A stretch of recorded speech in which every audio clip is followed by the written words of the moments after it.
दिव्य दृष्टि देखना ही नहीं, समझना और जुड़ना है। नमस्ते दोस्तों, आज मैं आपको एक ऐसी बात बताने जा रहा हूँ जो शायद आप में से बहुतों ने महसूस तो की होगी पर समझ नहीं पाए होंगे। बहुत से लोगों की दिव्य दृष्टि खुल चुकी है पर उन्हें ये नहीं पता कि देखना कैसे है। लोग सोचते हैं कि दिव्य दृष्टि का मतलब बस ये है, सामने वाले की ऊर्जा देख लेना, उसके मन को पढ़ लेना। नहीं, बिल्कुल नहीं।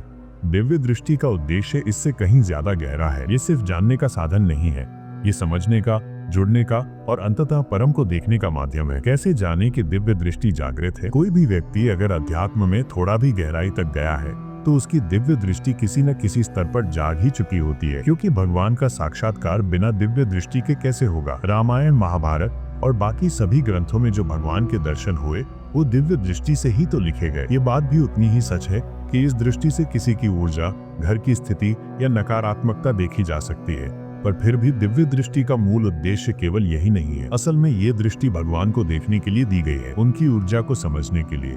और सबसे बड़ी बात, ये कोई कल्पना या सपना नहीं होगा, ये वास्तविक अनुभव होता है। बहुत से लोग जब दिव्य दृष्टि खुलने के बाद भी उसे महसूस नहीं कर पाते तो मैं उन्हें बताता हूँ, भाई देखो, तुम्हें दिख रहा है।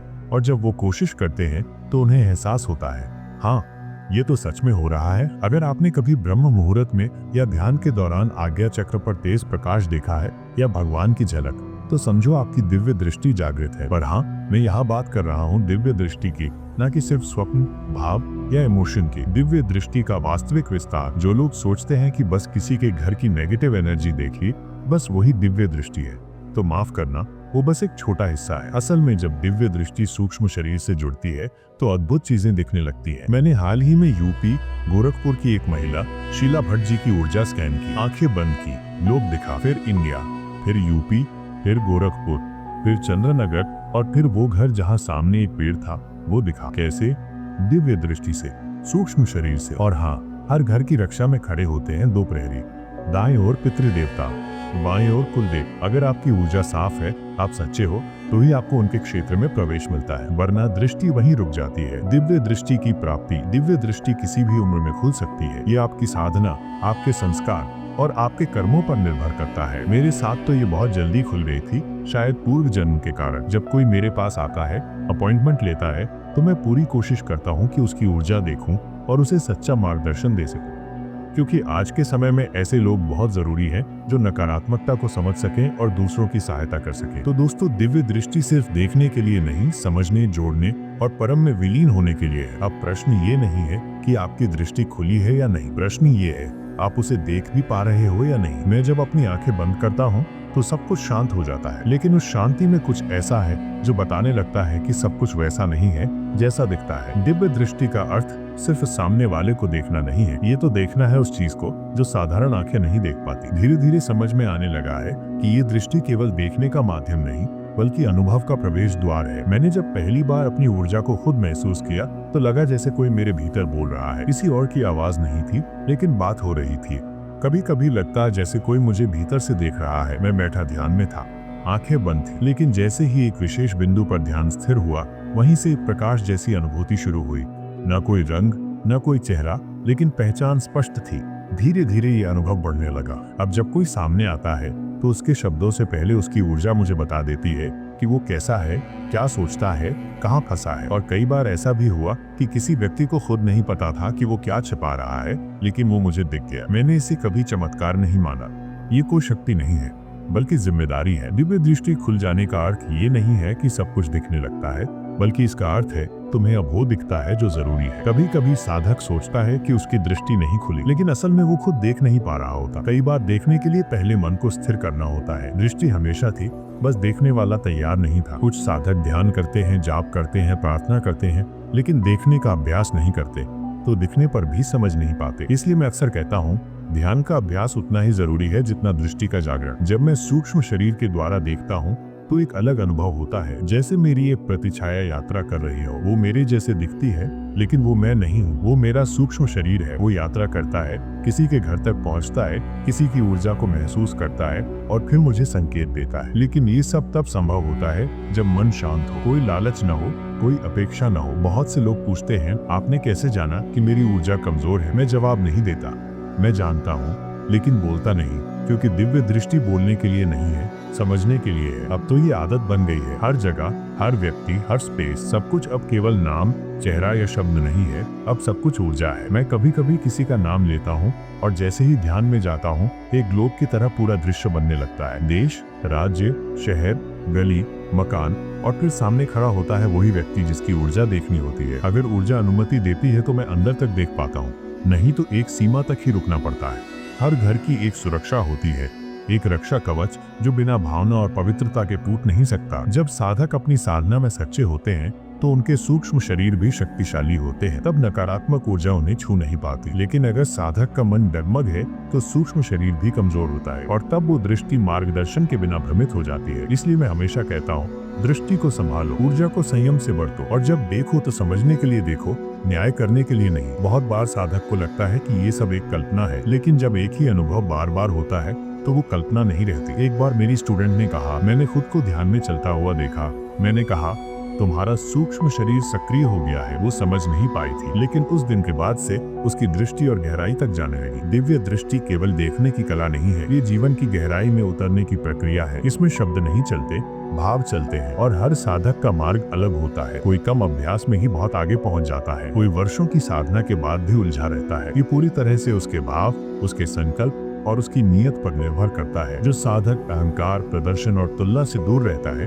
वो धीरे धीरे दृष्टि के रहस्यों में उतरने लगता है। वो जान जाता है कि देखने के लिए केवल आंखें नहीं चाहिए, बल्कि वो मौन चाहिए जो देखे भी और समझे भी। अब मैं ये बात स्पष्ट रूप से कह सकता हूँ, हर किसी की दृष्टि खुलेगी, समय लगेगा, अभ्यास लगेगा, पर खुलेगी जरूर। ये कोई रहस्य नहीं है, ये प्रकृति का नियम है। जिसने ध्यान किया है, जिसने स्वयं को समझा है, उसके भीतर दृष्टि की जड़ें गहरी हो गई हैं। अब बस इंतजार है उस क्षण का, जब सब कुछ अपने आप प्रकट होने लगेगा, और तब न कोई प्रश्न होगा, न कोई उत्तर, सिर्फ एक मौन जिसमें सब कुछ स्पष्ट होगा।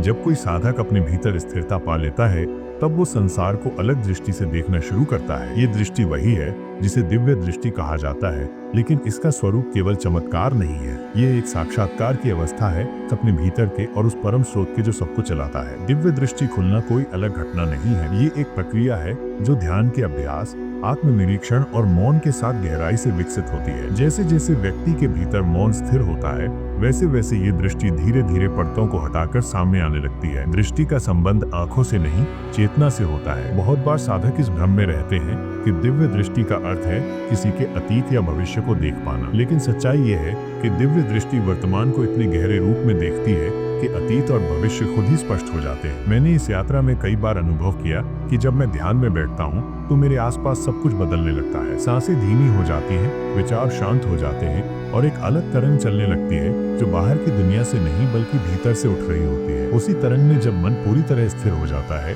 तब दिव्य दृष्टि सक्रिय होती है। इस दृष्टि में समय सीमित नहीं होता, ना कोई दिशा होती है, ना ही कोई दूरी, सिर्फ एक केंद्र होता है, माइनस चेतना का, और उसी केंद्र से ऊर्जा बहती है, जानकारी आती है और दृश्य बनते हैं। बहुत बार लोगों ने मुझसे पूछा, क्या दिव्य दृष्टि से किसी की मृत्यु, रोग या भविष्य का पता चलता है? मैंने हमेशा कहा, दृष्टि किसी भविष्यवाणी का यंत्र नहीं है, ये निर्णय लेने का माध्यम नहीं है, ये केवल समझने का एक मार्ग है।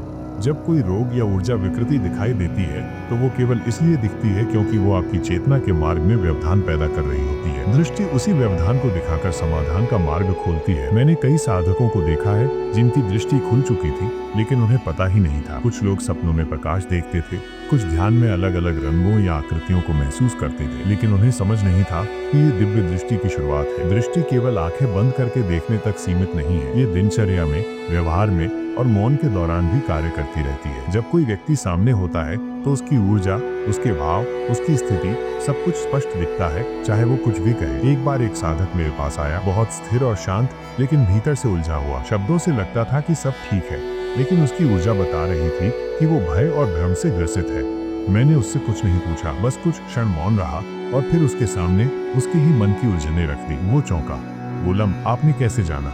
मैंने कहा, मैंने नहीं जाना, सिर्फ देखा। दृष्टि में कोई विश्लेषण नहीं होता, कोई धारणा नहीं होती, सिर्फ अनुभव होता है, पूर्ण और सटीक। एक समय ऐसा भी आया जब मैंने देखा कि दृष्टि के कई स्तर होते। पहला स्तर है माइनस ऊर्जा का अनुभव, दूसरा माइनस ऊर्जा की दिशा का बोध, तीसरा ऊर्जा का कारण समझना, चौथा ऊर्जा को शुद्ध करना, या रूपांतरित करना। और पांचवा, पूर्ण मौन में दृष्टि का विलीन हो जाना। जब मैं साधकों को प्रशिक्षण देता हूँ तो शुरुआत में सिर्फ पहले और दूसरे स्तर तक ही ले जाता हूँ, क्योंकि तीसरे स्तर से आगे साधक को अपने अहंकार, इच्छाओं और विचारों से पूर्ण रूप से मुक्ति पाना अनिवार्य होता है। दृष्टि का सबसे सुंदर पक्ष यह है कि ये मौन में सबसे अधिक कार्य करती है। जितना व्यक्ति शांत होता है उतना ही स्पष्ट वो देख पाता है। एक साधक जो हर दिन बस चुपचाप ध्यान करता था, उसने कभी मुझसे कुछ नहीं पूछा, लेकिन एक दिन आकर बोला, मैंने देखा कि मेरे घर के एक कोने में अंधकार फैला हुआ है, वहां से बार बार कुछ भारी अनुभव होता है।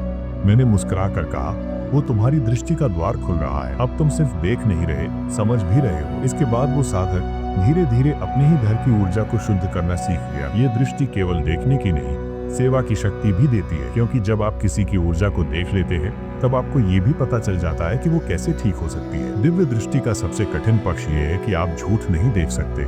कई बार लोग मुस्कुराते हैं लेकिन भीतर टूटे होते हैं। दृष्टि उस टूटन को देखती है। लोग बोलते हैं माइनस में ठीक हो, लेकिन ऊर्जा कहती है मैं बहुत थका हूँ। दृष्टि के सामने कोई पर्दा टिकता नहीं। अब जीवन की हर गतिविधि में ये दृष्टि स्वयं चलने लगती है। मैं जहाँ भी जाता हूँ वहाँ की भूमि, वहाँ के पेड़, वहाँ की दीवारें, सब कुछ बोलता है। हर चीज ऊर्जा के रूप में संवाद करती है। ये दृष्टि कोई गर्व की बात नहीं है, ये एक जवाबदारी है, क्योंकि जो देख सकता है उसका कर्तव्य है कि वो संभाले, समझे और शुद्ध करे। मैंने देखा है बहुत बार दिव्य दृष्टि के साथ जुड़ी हुई शक्तियाँ लोगों को भ्रमित कर देती है। कई साधक इन्हें चमत्कार मान लेते हैं और उनके पीछे भागने लगते हैं, लेकिन मैंने सीखा है कि सबसे बड़ा चमत्कार है शांत रहना और देखना। दृष्टि तब तक विश्वसनीय नहीं होती जब तक वो निस्वार्थ ना हो, और निस्वार्थ तब तक नहीं होती जब तक साधक अहंकार से खाली ना हो। जैसे जैसे मैं खुद को खाली करता गया वैसे वैसे ये दृष्टि और गहरी होती गई। अब मैं जानता हूँ हर साधक की दृष्टि खुलेगी, कोई जल्दी, कोई देर से, लेकिन खुलेगी जरूर। और जब खुलेगी तो न कोई शब्द बचेगा, न कोई प्रश्न, सिर्फ मौन, और मौन में सत्य। एक साधक के जीवन में एक ऐसा क्षण आता है जब उसे दृष्टि तो मिल जाती है, लेकिन वो अब आगे क्या के भ्रम में पड़ जाता है। यहीं से दिव्य दृष्टि की परिपक्वता की यात्रा शुरू होती है। जागृति तो हो गई, पर उसे स्थिर करना, गहराई देना और साधना में समाहित करना ही असली कार्य है। स्थायित्व के आधार विवेक और विनम्रता। दृष्टि का स्थायित्व विवेक और विनम्रता के बिना संभव नहीं है, क्योंकि अब जो आप देख रहे हैं वो केवल दृश्य नहीं है, वे कर्म है, ऊर्जा है, घटनाओं की संभावनाएं है। जब पहली बार किसी साधक को भविष्य का कोई संकेत दिखता है तो वो चौंकता है, फिर धीरे धीरे उसे ये समझ में आने लगता है कि ये संकेत आया क्यों, क्या केवल देखने के लिए या उसके माध्यम से किसी दिशा को बदलने के लिए। दृष्टि आपको केवल देखने नहीं देती, बल्कि आपको ऊर्जा में हस्तक्षेप की जिम्मेदारी भी देती है। यही सबसे बड़ा परिवर्तन होता है। आप देखने वाले से कार्यकर्ता बनते हैं। इस अवस्था में साधक को 3 मुख्य बातें समझनी चाहिए। 1, हर दृश्य अंतिम सत्य नहीं होता। जो आप देख रहे हैं वो संभावना है, माइनस निश्चितता नहीं, इसलिए निर्णय से पहले शांति आवश्यक है। 2, जो दिखा उसे सहन करना भी एक योग है। कभी कभी ऐसा भी होता है कि किसी अपने के जीवन में कुछ संकट आते दिखते हैं, लेकिन हर बार हस्तक्षेप नहीं करना होता, क्योंकि कई बार संकट ही व्यक्ति को जागृत करता है। 3, दृष्टि बढ़ते ही मौन और करुणा दोनों चाहिए, क्योंकि आप अब हर चीज को ऊर्जाओं में देख रहे हैं, और ऊर्जा में देखने से केवल तटस्थता ही आपको संतुलित रख सकती है। भीतरी दृष्टि और स्वयं का संसार। एक समय ऐसा भी आया जब मैंने अपनी दृष्टि से ऐसे ऐसे भाव देखे जो साधारण आंखों से कभी देखे ही नहीं जा सकते। किसी के माथे के ठीक बीच में अग्नि रेखा, किसी के चक्रों से निकलती काली परछाइयां, किसी के पीठ पर बंधी हुई वर्षों पुरानी कोई स्मृति। ये सब अनुभव धीरे धीरे बताते हैं कि दृष्टि केवल बाहर की नहीं होती, दृष्टि भीतर की परछाइयों को देखने का भी माध्यम बनती है। एक साधक मेरे पास आया, वो बेहद परेशान था। कहने लगा, मुझे सब बुरा दिखता है, अजीब दृश्य आते हैं, मैं डर गया हूँ। मैंने पूछा, क्या तुम ध्यान के बाद ये अनुभव करते हो? वो बोला, हाँ, जब मैं शांत होता हूँ तभी सब दिखता है। मैंने मुस्कुराकर कहा, दृष्टि ने तुम्हें बाहर से नहीं, तुम्हारे भीतर से दिखाना शुरू किया है। वो चौंक गया। हम सोचते हैं दिव्य दृष्टि से केवल दूसरे लोग दिखते हैं, लेकिन वास्तव में दिव्य दृष्टि सबसे पहले अपने ही भीतर का संसार दिखाती है, क्योंकि जब तक साधक अपनी ही छाया को नहीं पहचानता वो दूसरों की ऊर्जा का विश्लेषण नहीं कर सकता। सत्य को स्वीकारना और भय पर विजय। एक बार मैंने ध्यान में देखा कि एक साधक की दृष्टि पूरी तरह सक्रिय है, लेकिन वो देखने से डरता है। मैंने उससे पूछा, तुम देखना क्यों नहीं चाहते? वो बोला, मुझे डर लगता है कि कहीं कुछ गलत ना देख लूं। मैंने कहा, दृष्टि गलत नहीं दिखाती, वो बस दिखाती है। सत्य देखना डर पैदा नहीं करता, डर पैदा करता है उसे नकारने का प्रयास। इसलिए मैंने सभी साधकों से हमेशा कहा, जब भी कोई दृश्य आए पहले उसे स्वीकार करें, फिर उसे समझें, फिर निर्णय लें कि क्या करना है। भावनाओं को समझना और अहंकार से बचाव। एक उच्च अवस्था आती है जहाँ दृष्टि केवल ऊर्जा नहीं भावनाओं को भी समझने लगती है। सामने व्यक्ति बोलता कुछ और है, लेकिन दृष्टि बताती है कि वो भीतर क्या छिपा रहा है। इस स्तर पर साधक को विशेष सावधानी चाहिए, क्योंकि यहाँ से अहंकार प्रवेश करना शुरू कर सकता है कि मुझे सब दिखता है, मैं जानता हूँ। अगर साधक इस पड़ाव पर मौन और विनम्रता नहीं रखता तो दृष्टि का प्रवाह रुक सकता है। दृष्टि को चलाने वाला इंजन है माइनस शुद्धता। जैसे ही मन अशुद्ध हुआ, दृष्टि धुंधली हो जाएगी। जैसे ही भाव अहंकारी हुए, दृष्टि भ्रमित हो जाएगी। इसलिए जब कोई साधक दिव्य दृष्टि प्राप्त कर लेता है तो उसकी साधना और बढ़ जाती है। उसे और अधिक मौन चाहिए और अधिक तप चाहिए। जुड़ने की दृष्टि, पूर्वजों की उपस्थिति और कर्मों के तार। एक बहुत गहरे अनुभव का वर्णन करना चाहूंगा। मैं एक ध्यान सत्र में था। एक महिला साधक आई। शब्दों में सब सामान्य था, लेकिन जब मैंने मौन में उसकी ऊर्जा देखी तो देखा उसके पीछे एक वृद्ध आत्मा खड़ी थी। वो कोई साधारण आत्मा नहीं थी, वो उसकी दादी थी, जो उसकी साधना की रक्षक बनकर खड़ी थी। उस महिला को इसका आभास नहीं था। जब मैंने उसे बताया, वो रोने लगी। उस दिन समझ में आया कि दिव्य दृष्टि केवल मृत्यु, भविष्य या रोग देखने के लिए नहीं है। ये पारिवारिक ऊर्जा, पूर्वजों की उपस्थिति और कर्मों के तार भी दिखाती है। ये दृष्टि केवल देखने की नहीं, जुड़ने की दृष्टि है। दिव्य दृष्टि, साधना की स्वाभाविक परिणति। आजकल के युग में बहुत से लोग दिव्य दृष्टि को चमत्कार मानते हैं, लेकिन सच्चाई ये है कि ये कोई विशेषता नहीं, बल्कि साधना की स्वाभाविक परिणति है। जिसने मौन को आत्मसात किया, जिसने अपने कर्मों की गहराई को जाना, जिसने सेवा को अपना पथ बनाया, उसे ये दृष्टि मिलती ही है। ये दृष्टि तब सटीक होती है जब उसका प्रयोग परोपकार, रक्षा और समर्पण के लिए किया जाए। आपके विचार महत्वपूर्ण हैं। अंत में मैं आपसे एक छोटी सी बात कहना चाहता हूँ। अगर आपने इस वीडियो से कुछ भी सीखा हो, कुछ भी महसूस किया हो, तो कमेंट करके जरूर बताइए। आपके विचार, अनुभव और प्रश्न हमारे लिए बहुत महत्वपूर्ण है। और अगर आप चाहते हैं कि इस तरह की और भी गहरी, शुद्ध और अनुभव आधारित वीडियो आप तक समय समय पर पहुंचे, तो चैनल को सब्सक्राइब जरूर करें, क्योंकि ये कोई सामान्य चैनल नहीं है। ये एक साधना का पथ है, जहां हम सब साथ चल रहे हैं, मौन से मौन तक, ऊर्जा से ऊर्जा तक। जय मां भगवती, जय श्री राम पर पहुंचे।